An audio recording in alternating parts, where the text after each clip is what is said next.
أعوذ بالله من الشيطان الرجيم. بسم الله الرحمن الرحيم.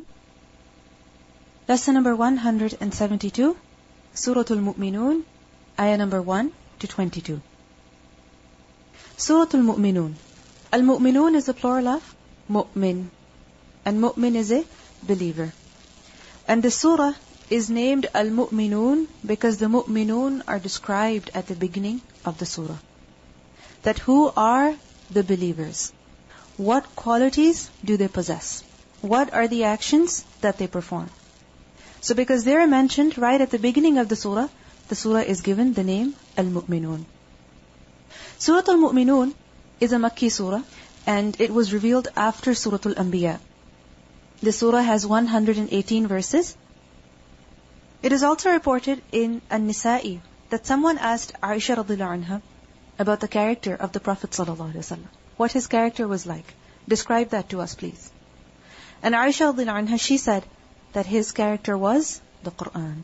كَانَ خُلُقُهُ الْقُرْآنِ. And then she recited the beginning ayat of this surah. In other words, she said that he acted upon these verses. This was his character. This was his manner. This was his behavior, his way of life. That he possessed these qualities. So what are the qualities that Allah subhanahu wa ta'ala likes in the believers? What are the qualities that were a part of the Prophet sallallahu alaihi wasallam's character, his behavior, such that his own wife witnessed to it? Because you see, those who are close to us, they know us very well. We may pretend to be very nice before others, but our spouse is the one who knows best about us, because they see us. So, Aisha radhiyallahu anha said that this was his character. So let's see what his character was. Let's see what are the qualities that Allah subhanahu wa ta'ala wants us to develop. Bismillahir Rahmanir Rahim. قَدْ أَفْلَحَ الْمُؤْمِنُونَ. Certainly will the believers have succeeded. The believers will certainly be successful. They have certainly succeeded. قَدْ أَفْلَحَ الْمُؤْمِنُونَ. The word قَدْ gives the meaning of in fact. It gives the meaning of certainty. And when this word, it comes before a fi'l, like over here, aflaha is fi'l, and it's fi'l madi, it gives the benefit of tahqiq. It gives the benefit of ta'keed. What does it mean? The certainty of the event. That this action, this verb, this event, what is being said over here will definitely occur. And when qad comes before an expected matter, something that is expected, something that might happen in the future, then qad gives a meaning of that it's not just expected, but rather it is definite. It will definitely happen. So qad aflaha al-mu'minun, certainly, definitely, the believers will have succeeded. And qad coming before fi'l madi also gives another benefit. And what is that benefit? That it gives the meaning of taqreeb to the present. Meaning it gives the meaning of bringing the verb to the present. That it is as though it has already happened. It is as though it has already happened.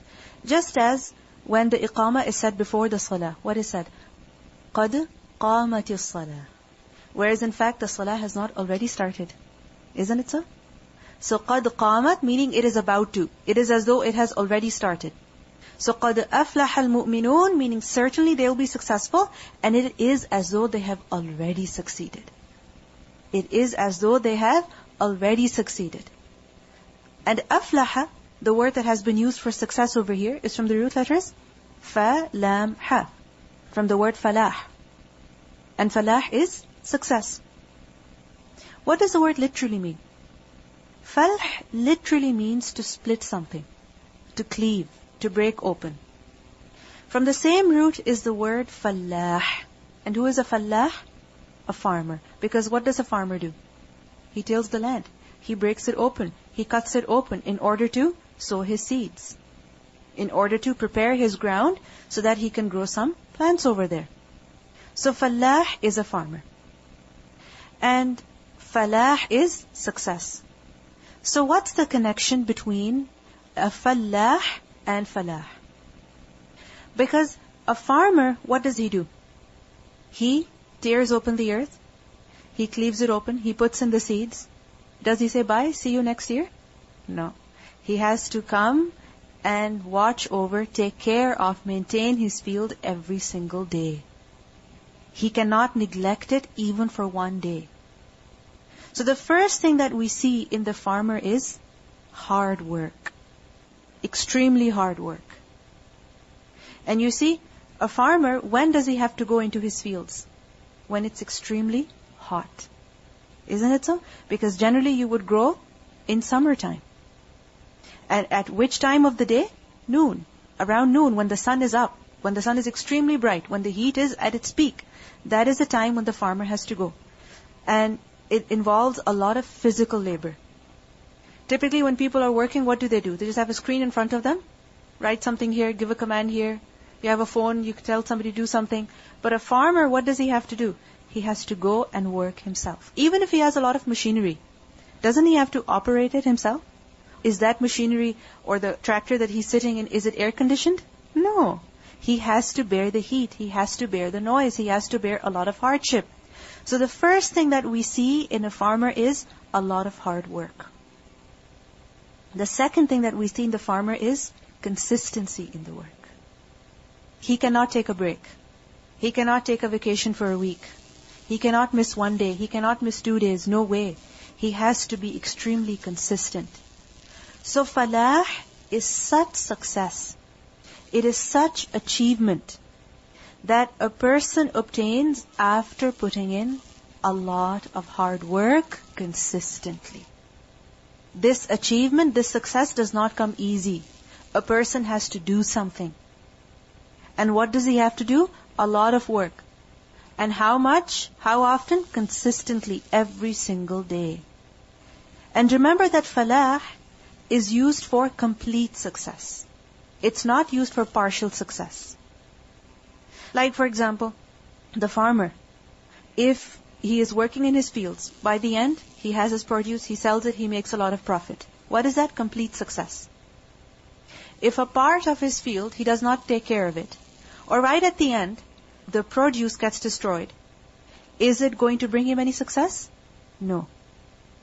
The only way of being successful is when the farmer obtains complete success.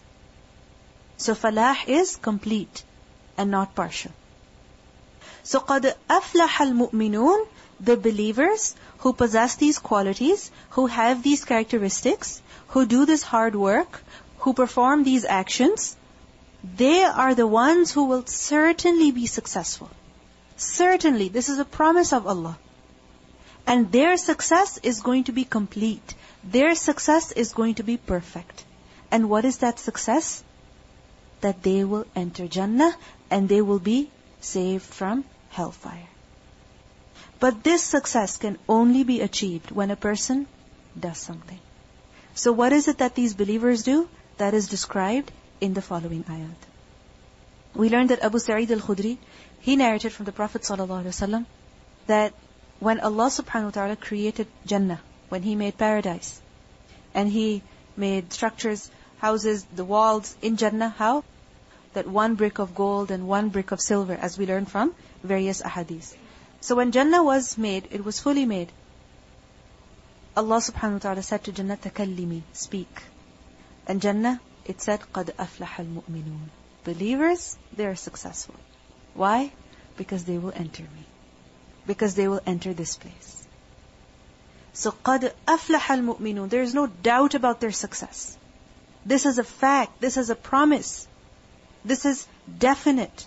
Why? Because they're believers. They're Al-Muminoon. So we see that the first condition in order to be successful is what? That a person must have Iman. That a person must have faith. That is the first and foremost condition. And what is Iman? To believe in what Allah and His Messenger have told us to believe in. That is what Iman is.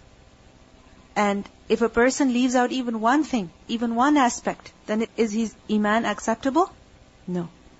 Iman is to fully and completely believe in whatever Allah and His Messenger have told us to believe in.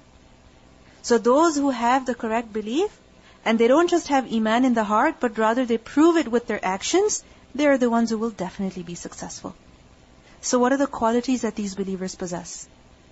First of all, Allah says, الَّذِينَ, it is those believers whom they, فِي صَلَاتِهِمْ, in their prayers, they are khashi'un, ones who are humbly submissive. These believers will be successful. Which believers? Who are humbly submissive in their salah. And salah over here refers to the ritual salah, the one that we pray 5 times a day.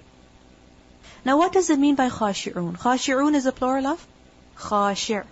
And khashir is one who is humbly submissive, one who is humble. And the word khasha means to bend down. It means to be humble. It means al-khudu' wa tawadu'. To be humble, to be submissive before the other.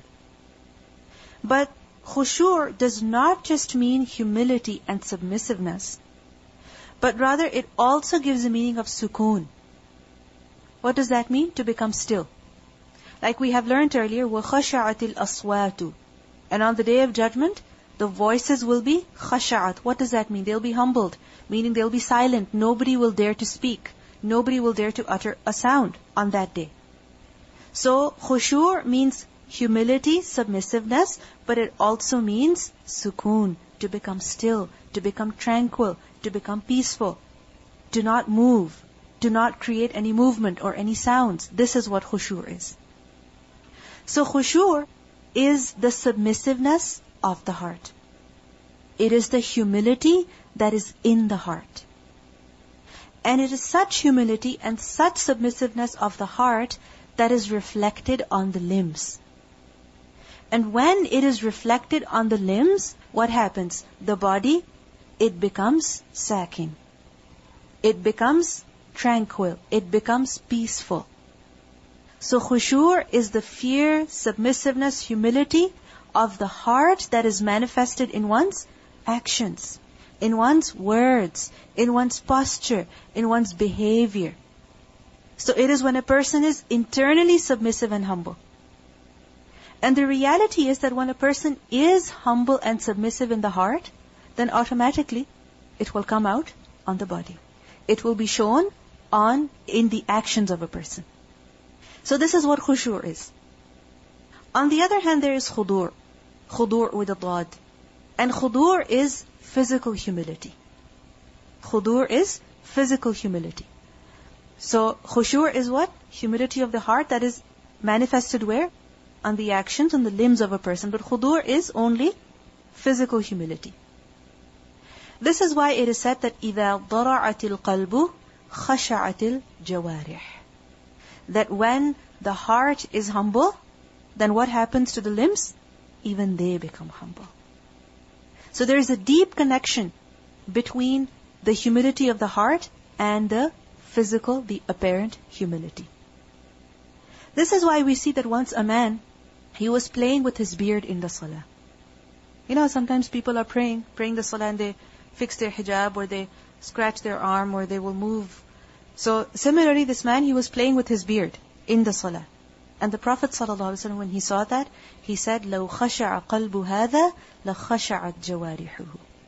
Had the heart of this person been humble, had there been khushu' in the heart of this person, then certainly his limbs would also have khushu'.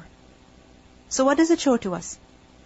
That a person cannot show khushu', cannot have physical khushu' until and unless there is khushu' in the heart. So, الَّذِينَ هُمْ فِي صَلَاتِهِمْ خَاشِعُونَ, those believers who are humbly submissive in their prayer, what does it mean? That they pray with humility. They pray with calmness. They pray with tranquility. They are fully involved in salah. It's not just that they are physically performing the salah, but rather they are mentally and spiritually involved. Do you understand what that means? That it's not just that a person is moving his tongue, reciting some words, making some physical movements, going up and down. He's not even looking here or there. No, this is not only what khushu' is about. Khushu' is also the mental and the spiritual involvement of a person in the salah. We learned earlier in Surah Al-Kahf about وَلَا تُطِعْ مَنْ أَغْفَلْنَا قَلْبَهُ عَنْ ذِكْرِنَا وَاتَّبَعَ هَوَاهُ وَكَانَ أَمْرُهُ فُرُطًا. That do not obey the person whose heart we have neglected of our dhikr. So what does it mean? The heart does not do the dhikr of Allah. That perhaps there is dhikr on the tongue. Perhaps there is. But the heart and the tongue are not in sync. They're not together. There is a disconnect. That what a person is reciting, it's not coming from his heart. What a person is reading, he's not thinking about it. He has no idea about what he's saying. He's just saying it just like a parrot. This is something that is condemned. What is required is khushu, that whatever you're saying, say it from the heart. Whatever you're saying, mean it. Be not just physically involved, but also mentally and spiritually. So, الَّذِينَ هُمْ فِي صَلَاتِهِمْ خَاشِعُونَ. This is one of the first things that is required of us. And remember that when there is going to be fear in the heart, when there is going to be khushu in the heart, then automatically a person will be focused on what he is reciting. He will be thinking about it. He will say it from his heart. And the effect will not just be on his mind and his heart, but it will also affect the manner of the salah. How? That a person will be looking down. He will not be looking here and there. Where will he look? At the place of sajda. Similarly, he will avoid movement, unnecessary movement, which is not required in the salah. Like for example, a person is fidgeting with his clothes or the place that he is in, or the other person is pushing him continuously. He will avoid all such things. There will be fear, there will be calmness, and there will also be tranquility. And when can a person have this feeling in salah? When he has fear of Allah in the heart. When he realizes that I am standing before Allah. That I am praying to Allah. I am praising Him. And He's watching me. He's listening to me. I'm talking to Allah. And when a person has this feeling, then automatically his heart will be involved, his body will be involved. And when a person does not even think about the fact that he's facing Allah subhanahu wa ta'ala, then definitely his mind, his heart will be occupied with other things. Then looking here and there will not be a big problem. Then moving unnecessarily will not be a big problem at all. And this is called ihsan in salah. Remember when the Prophet ﷺ was asked about ihsan, what did he say? أَن تَعْبُدَ اللَّهَ كَأَنَّكَ تَرَاهُ. That you worship Allah as though you can see Him. What does it mean by that?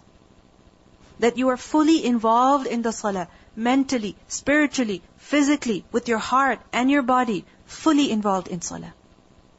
So this is what is required of us. We learned that Hudhayfa radhiyallahu anhu, he used to say, beware of the khushu of hypocrisy. He said, beware of the khushu of hypocrisy. So he was asked that what is the khushu of hypocrisy? Khushu is supposed to be good. What does it mean by khushu of hypocrisy? He said, when the body shows khushu, but there is no khushu in the heart. Because it's possible that a person is praying the salah. He is looking only at the place of sajda. He is not moving unnecessarily. He is very calm and composed in his movements, in his posture, in his recitation. However, his heart is not involved at all. This is khushu of hypocrisy. It has also been said, Fudail ibn Iyad, he said, that it was disliked for a man to show more khushu than he had in his heart. That in his heart he does not remember Allah.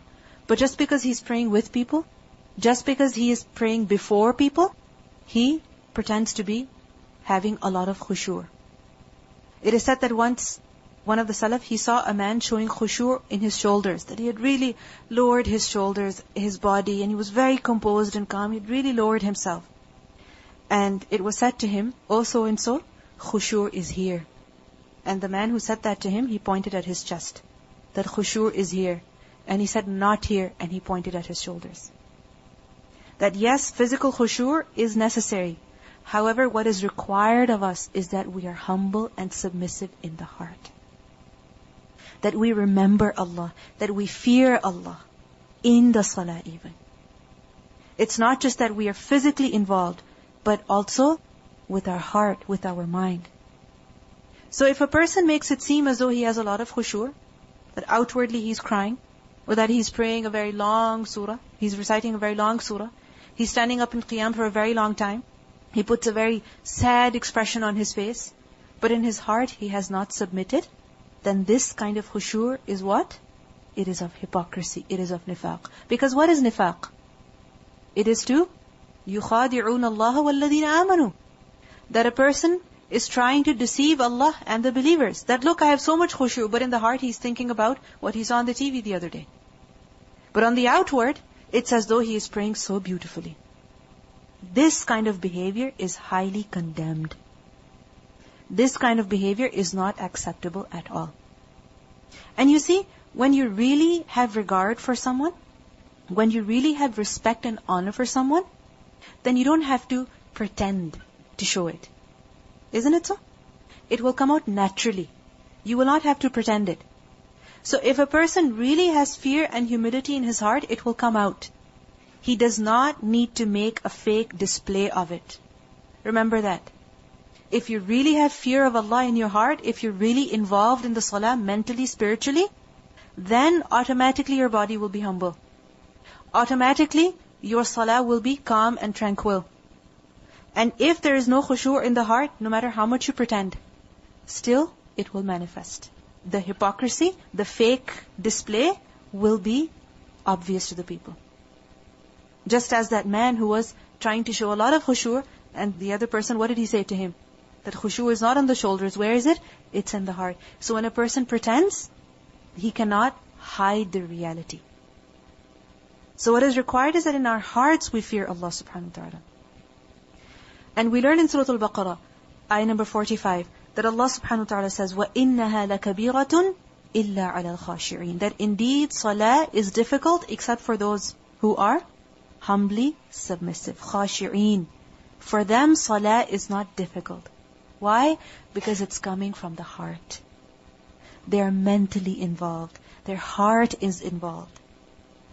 And when a person is forcing it upon himself, that physically he is just displaying a lot of khushu', then obviously it will become burdensome. Isn't it so? If you're pretending to smile, a fake smile, then what's going to happen? How long can you keep that smile on your face? Not for too long. Isn't it so? Your cheeks will begin to hurt. You're like, when will I get out of this place so I can stop smiling? When can this person go away so I can just be myself? Right? You cannot stay fake for long. And remember that whatever a person does in pretension, it becomes burdensome upon him. So if a person prays apparently with khushu', but not khushu' in his heart, then that salah will be extremely difficult. And when a person is involved in the salah with his heart, then that salah becomes very easy. وَإِنَّهَا لَكَبِيرَةٌ إِلَّا عَلَى الْخَاشِعِينَ. So we see that salah, what does it reflect? It reflects our connection with Allah subhanahu wa ta'ala. That if a person has love for Allah, there will be khushu'. If a person has fear of Allah, there will be khushu'. If a person is humble before Allah, there will be khushu'. And if a person is not humble in other affairs, if a person is not fearful in other affairs, if a person does not have love for Allah in other affairs, then it will not just come up from nowhere during the salah. No. However a person is in the rest of his life, that is how his salah will be. Remember that. However a person is in the rest of his life, that is how salah will be. The more love a person has for Allah, the more khushu' he will have in his salah. The more fear he has of Allah, the more khushu' there will be in salah. So we see that when the connection with Allah subhanahu wa ta'ala is strong, then automatically there will be khushu' in salah. And when that connection is weak, then khushu' will become very difficult. In Surah Al-Muminun, ayah 47, we learn فَوَيْلٌ لِلْمُصَلِّينَ الَّذِينَ هُمْ عَنْ صَلَاتِهِمْ سَاهُونَ الَّذِينَ هُمْ يُرَاءُونَ وَيَمْنَعُونَ الْمَاعُونَ. Woe to those who pray. Woe to those who pray, who perform the salah. Which ones? Those who are heedless of their prayer. They're praying, but they're completely heedless. They don't know about what they're saying. They're not involved in it. They are not concerned about the time. They're not concerned about the proper etiquette of salah. No, they're heedless. And those who make show of their deeds, the only reason why they're praying is just to satisfy people. If they're praying with a long qiyam, if they're doing ruku' that is long, if they're moving in salah very peacefully, this they're doing only to please people. الَّذِينَ هُمْ يُرَاءُونَ وَيَمْنَعُونَ الْمَاعُونَ. So, الَّذِينَ هُمْ فِي صَلَاتِهِمْ خَاشِعُونَ. What does this ayah teach us? That in order to have khushu' in the salah, we have to be fully involved in the salah. Remember that your heart, your mind cannot multitask. It cannot multitask. If you're thinking about something else, you cannot concentrate on salah. If your heart is busy with something else, you cannot have fear in salah. Because your heart is not meant to multitask. And no person has more than one heart in his body. Therefore, to have khushu', we have to be fully involved in salah. It is said that the heart is like a king. And the rest of the limbs of a person's body, they are like the troops of that king. Wherever the king will go, the troops will follow. Isn't it so? Whatever the king will say, the troops will follow. And if the king is careless, then obviously the troops will be careless. So if the heart is involved in salah, automatically the limbs will follow. If the heart is somewhere else, the limbs will not be able to participate in the salah properly. So, الَّذِينَ هُمْ فِي صَلَاتِهِمْ خَاشِعُونَ. Fear, humility, submissiveness, as well as sincerity. All of these are required. So we see that one of the first characteristics that Allah subhanahu wa ta'ala likes within believers is what? Khushu' in salah.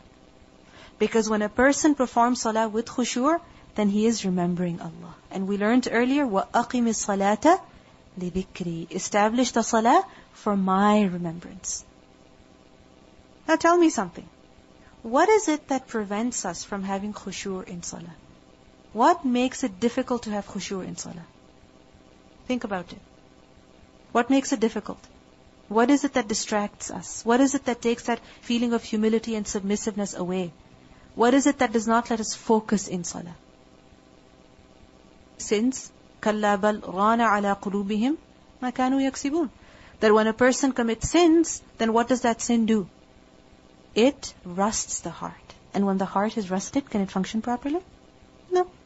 So obviously, can the heart have khushu'? Can the heart have submissiveness in prayer? No. So sins have a lot of consequences, a lot of bad effects. And of them is that a person cannot have khushu' in salah. What else?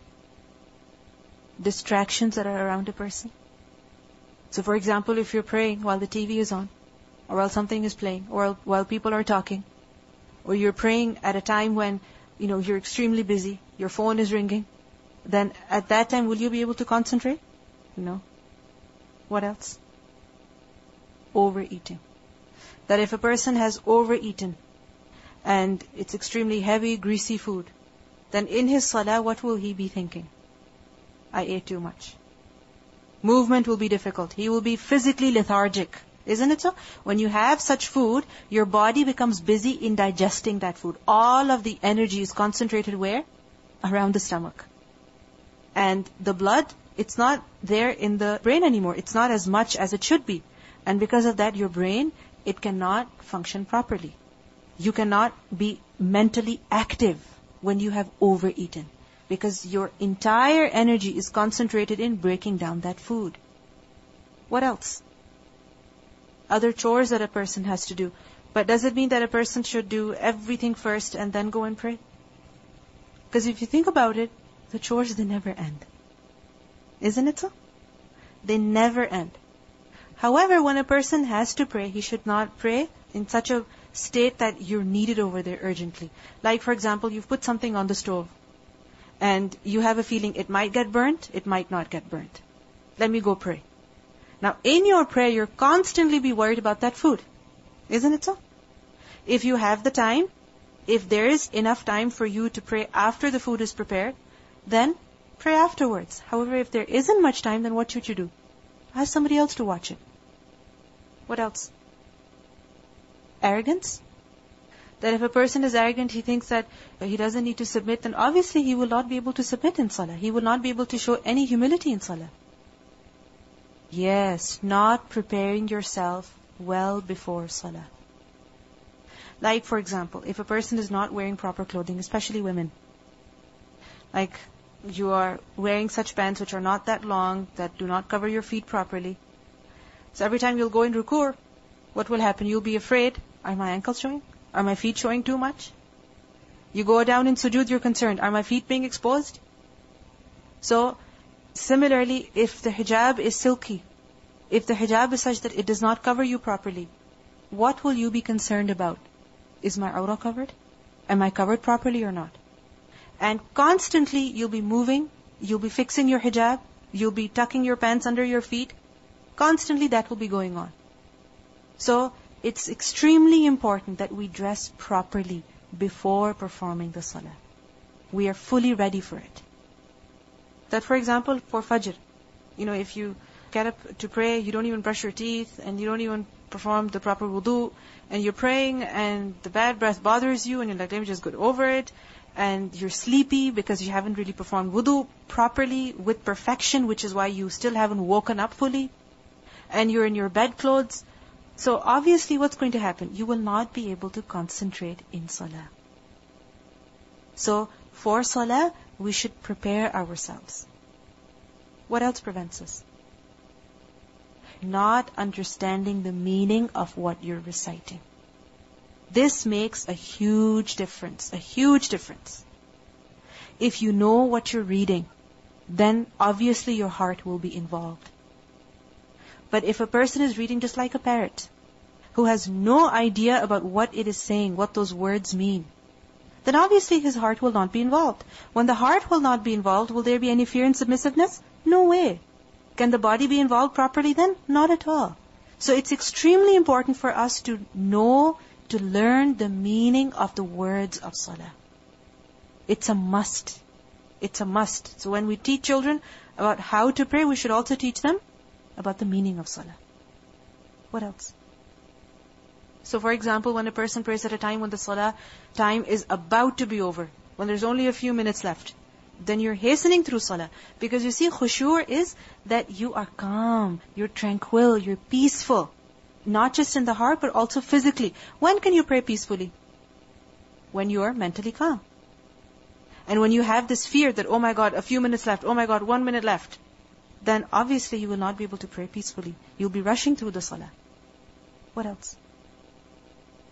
So for example, when a person is very concerned about something, like for example, they have to study for something, they have to go somewhere, then that is also something that distracts us. That is also something that prevents us from having khushu' in salah. So we see that all of these problems, all of these factors that prevent khushu' in salah, they can be prevented. They can be resolved. They can be avoided. When is that possible? When a person gives importance to salah. All of these factors can only be prevented when? When you give importance to salah. And when a person gives importance to salah, when it becomes his priority, then he will make time. He will make time. He will make sure that others are taken care of, something that has to be done, that must be done, something that cannot be neglected, something that cannot be left, whether it's a child or it's the food on the stove.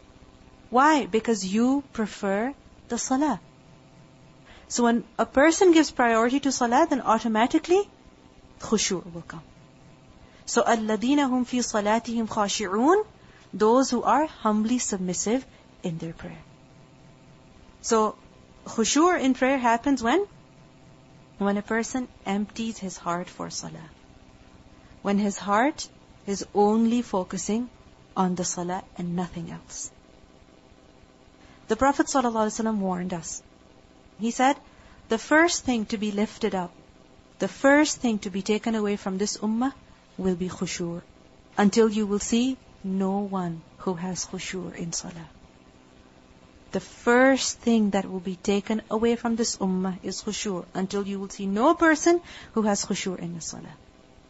And this is a hadith that is narrated by Al-Tabarani, in his Al-Kabir, and it is said that its isnad is Hasan.